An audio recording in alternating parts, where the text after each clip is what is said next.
Protein से भरपूर अगर ये डिलीशियस नाश्ता आपको मिल जाए ना, तो आपका बल्ले-बल्ले हो जाएगी क्योंकि ये बहुत लेस ऑयल में बना हुआ है और भर-भर कर इसमें प्रोटीन है। और कैसा ये सुनहरा-सुनहरा देखिए एकदम गरमा-गरम ये नाश्ता है, जिसको मैंने बनाकर तैयार किया है। तो कुछ इस तरह से हम इसको सर्व कर रहे हैं और इसकी आज मैं आपके साथ रेसिपी शेयर करने वाली हूँ। तो देखिए प्लेट हमारी हो गई है सर्व। लग रही है ना माउथ वाटरिंग। और इसको एक मैं तोड़ कर भी दिखाती हूँ आपको। बहुत गर्म है और ये देखिए सुपर क्रिस्पी है ये। अंदर से सॉफ्ट है, ऊपर से क्रिस्पी है। तो कैसे इसको बनाया है चलिए आइए बताते हैं। दोस्तों आज मैं बनाने जा रही हूँ कुछ हाई प्रोटीन नाश्ता। तो ये कुछ मैंने तैयारी पहले से करके रखी हुई है। देखिए प्याज काटा हुआ है, लहसुन की कलियाँ छीली हुई हैं और सोयाबीन को भिगो दिया था। छोटे वाले चंक्स हैं ये सोयाबीन के, बड़े वाले नहीं हैं। इनको सोक कर दिया था मैंने पानी में। साथ ही यहाँ देखिए मैंने सोक करके रखी है ये मूंग की दाल छिलके वाली, और मैंने इसमें मूंगफली के थोड़े से दाने भी डाल दिए थे। ये सारी चीज़ें मैंने सोक कर ली थी। अब हमें क्या करना है चलिए आगे बताते हैं। तो अभी फ़िलहाल के लिए मुझे ले लेना है ये मूंग की दाल, और जो हमने मूंगफली है इनको हमें पानी से निकाल कर ये सारी हमें डाल देनी है ग्राइंडर में। तो यहाँ सारा हमारा जो था वो हो गया है ट्रांसफ़र। अब हमें क्या करना है, प्याज नहीं डालनी है इसमें। जो ये जो लहसुन है ना, ये सारी लहसुन मैं इसमें डाल रही हूँ। और साथ ही मैं इसमें डालूँगी नमक। बाकी जो मसाले पड़ेंगे वो मैं आपको बाद में बताऊँगी। स्पून का साइज़ बहुत छोटा है इसलिए मैंने अपना 2-3 चम्मच डाल दिया है। आप टेस्ट के अकॉर्डिंग नमक डाल दीजिए। अब हमें बहुत ज़रूरत के हिसाब से इसका हमें बहुत ज़्यादा पतला नहीं करना है।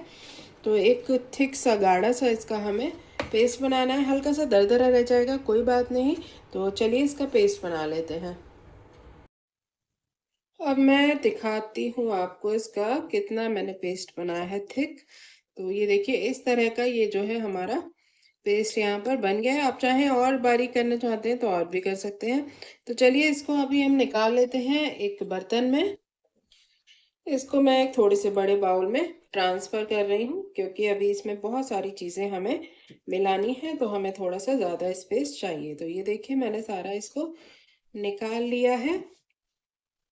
तो देखिए इसको मैंने खाली कर लिया। अब ये जो सोयाबीन के चंक्स थे ना, इनको मैंने पानी से धो लिया एक बार, सारा पानी इनका निकाल लिया छलनी में। अब इसको भी हमें इसी में डालकर इसी वाले जार में डालेंगे और इसको भी हमें पीस लेना है। इसका भी इसी तरह का हमें पेस्ट बना लेना है। तो ये देखिए जब भी आप इसको चलाएंगे ना तो एकदम से ये फंसता है उसमें ब्लेड में। तो थोड़ा थोड़ा करके एक बार चलाएंगे, फिर रोकेंगे, फिर चलाएंगे। इस तरह से हमें इसको ऐसा हमें इसका दरदरा सा यहाँ पर सोया चंक्स का पेस्ट बना लेना है। तो ये प्रॉपर पेस्ट तो नहीं बनता, थोड़ा सा इसमें रह जाता है। तो ये वाला भी जो हमारा ये सोया है इसको भी हम इसी में ट्रांसफ़र कर देते हैं। आप देख रहे हैं ना कितना हाई प्रोटीन ये नाश्ता बनकर तैयार होने वाला है। मूंग की दाल है, सोया है, मूंगफली है, सारी चीज़ें प्रोटीन रिच है। तो ये हेल्थ के लिए बहुत ही अच्छा है। मैं हाथों से फटाफट निकाल रही हूँ क्योंकि ये जार में चिपक जाता है। तो देखिए यहाँ सारी हमारा ये निकल आया है। तो चलिए अभी इसमें हम क्या डालेंगे उससे पहले हल्का सा इसको हम मिला लेते हैं। और अब इसमें हम डालेंगे बाकी की चीज़ें। तो अब यहाँ मैंने ले लिया है बेसन। तो यहाँ 2 चम्मच मैं बेसन डाल रही हूँ। पहले हम 2 चम्मच डाल के देखेंगे। देखिए इतना बड़ा चम्मच है। और उसके बाद अगर हमें लगेगा और नीड है तब हम इसमें और मिलाएंगे। तो एक साथ ना मिलाएं, थोड़ा थोड़ा करके ही मिलाएं। एक्चुअली क्या करना है, हमें इसकी करनी है बाइंडिंग। तो बाइंडिंग में जितना ज़रूरी हो उतना ही आप इसमें बेसन मिलाएं। अभी मुझे लग रहा है कि थोड़ा सा बेसन इसमें और चाहिए, तो थोड़ा सा मैं इसमें और मिलाती हूँ बेसन। तो मुझे लग रहा है कि 2 चम्मच ही इसमें और जाएगा। तो इसी तरह से आप भी अपना थोड़ा थोड़ा पोर्शन करके मिलाएं और इसकी बाइंडिंग करके देखते जाएं। जब ये हल्का सा बंधने लायक हो जाए, इस पोजीशन तक हमें इसको तैयार करना है। तो यहाँ देखिए अब ये थोड़ा सा हमें गाढ़ा दिख रहा है। तो बस अब मुझे ये ठीक लग रहा है। अब इसको हम ऐसे ही छोड़ देंगे। अब इसमें हम डालेंगे बाकी के मसाले। तो यहाँ देखिए मैंने प्याज काट के रखी हुई थी ना, उस सारी प्याज को हम यहाँ डाल देते हैं। आप चाहें तो इसमें कॉर्न भी डाल सकते हैं और कैप्सिकम डाल सकते हैं। और हरा धनिया, हरी मिर्च जो भी आप चाहें अपनी मर्ज़ी से इसमें डाल सकते हैं। मैं अभी सिर्फ़ इसमें प्याज़ ऐड कर रही हूँ और यहाँ ये मैंने डाला है 2 चम्मच, 3 चम्मच यानी कि टोटल कहें तो 1 बड़ी चम्मच अमचूर पाउडर। अमचूर पाउडर स्किप ना करें, इसका टेस्ट इसमें बहुत अच्छा आता है। साथ ही अब मैंने ले लिया है सांभर मसाला, तो ये है सांभर मसाला, ये भी मैं 2 चम्मच इसमें डाल रही हूँ। ये भी आप इसमें स्किप ना करें, इसका टेस्ट बहुत बढ़िया आने वाला है। तो अब इसको हम करेंगे बाइंडिंग। सारी चीज़ों को हम अच्छे से एक बार मिला लेते हैं। इस तरह से आप मिलाते जाइए, चाहे तो आप हाथों का यूज़ करिए, चाहे तो आप चम्मच का यूज़ करिए। तो यहाँ लाल मिर्च मैंने अभी तक नहीं डाली थी, कोई भी मिर्च नहीं डाली है, थोड़ी-सी मैं इसमें लाल मिर्च भी ऐड कर रही हूँ और साथ ही यहाँ पर थोड़ा-सा मैं भुना हुआ जीरा भी डालूँगी। और अब बारी आ गई है हमारी 2 और मसाले जो मेरे फ़ेवरेट हैं, जिनको मैं डालना ही डालना चाहती हूँ, तो ये हैं हमारे तिल। तो मैंने सफ़ेद तिल यहाँ डाल दिए हैं। थोड़ी-सी मैं क्रंच के लिए यहाँ पर राई भी ऐड करूँगी। तो यहाँ थोड़ी-सी मैं डाल देती हूँ राई यानी कि काली वाली सरसों और अब इसको मुझे मिला लेना है दोबारा से। तो ये देखिए मैंने अभी इसमें नींबू का रस और ऐड किया जो कि आपको दिखाना स्किप हो गया। तो अब ये सारी चीज़ें हमारी मिलकर हो गई हैं तैयार। तो अब इसको हमें अच्छी तरह से बस इसकी बाइंडिंग कर लेनी है, इसको हमें बांध लेना है यानी कि सारे मसाले एक दूसरे से मिक्स हो जाएं, कोई भी फ्लेवर इधर से उधर ना होने पाए। तो ये हमें मिलाना इसमें बहुत ज़रूरी है क्योंकि अगर मिलाएंगे नहीं तो कहीं खट्टा, कहीं फीका, कहीं तीखा ऐसा हो जाएगा। तो ये देखिए अब मुझे लग रहा है, आप भी देखकर बताइए हो गई है ना बाइंडिंग? तो चलिए अब आगे की प्रोसीजर की तरफ बढ़ते हैं बिना देर किए हुए। तो यहाँ देखिए मैंने ले लिया है तवा जो सेक्शन वाला है मेरा और आप चाहे नॉर्मल तवा भी ले लीजिए और इस पे मैं लगा रही हूँ देशी घी।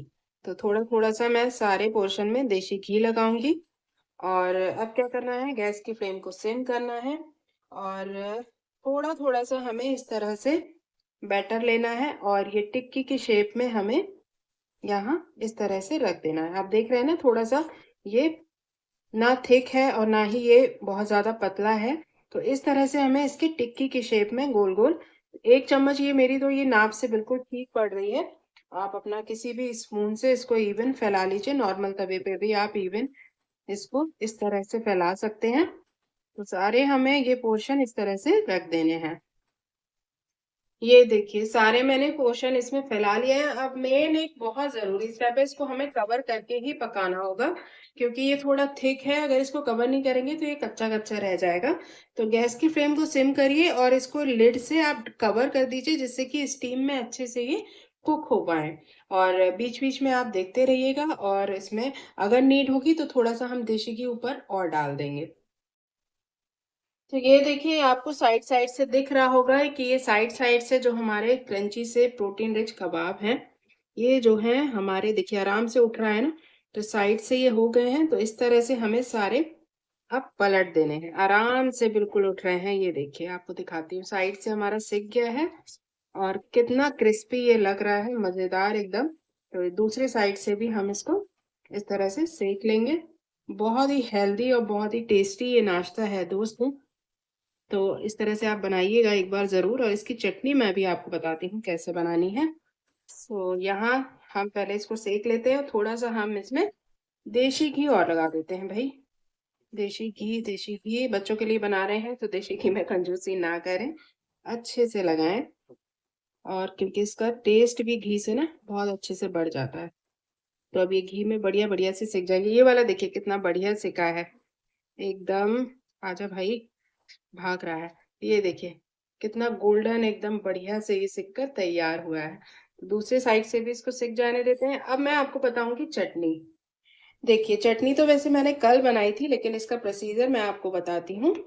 यहाँ मैं दिखाती हूँ आपको, ये देखिए चटनी। तो इस चटनी में मैंने क्या डाला है, प्याज़, टमाटर, लहसुन, करी पत्ता, मूंगफली के दाने और थोड़ी सी राई, हरी मिर्च, इन सबको हल्का सा 1 चम्मच ऑयल में मैंने सौटे कर लिया और जब ठंडे हो गए हैं तब 1 चम्मच सांभर पाउडर और नमक डालकर इनको हमें पीस लेना है। तो आपकी भी इस तरह से डिलीशियस चटनी तैयार हो जाएगी। तो ये रहा चटनी का प्रोसीजर। अब वापस आ जाते हैं अपने कटलेट पर, टिक्की पर, आप जो भी बोलिए। ये देखिए जल्दी-जल्दी से ये सिक गए हैं। दूसरे साइड भी देखिए थोड़ा-थोड़ा सा सिक गया है, अभी थोड़ा-सा और बाकी है, इसको दोबारा पलट देते हैं हम और सबको अच्छी तरह से हम सेक लेंगे। इनकी जगह हम बदल दिए हैं क्योंकि बीच में थोड़ा-सा जो हीट है वो ज़्यादा लगती है। सुपर क्रिस्पी और हेल्दी ये नाश्ता है।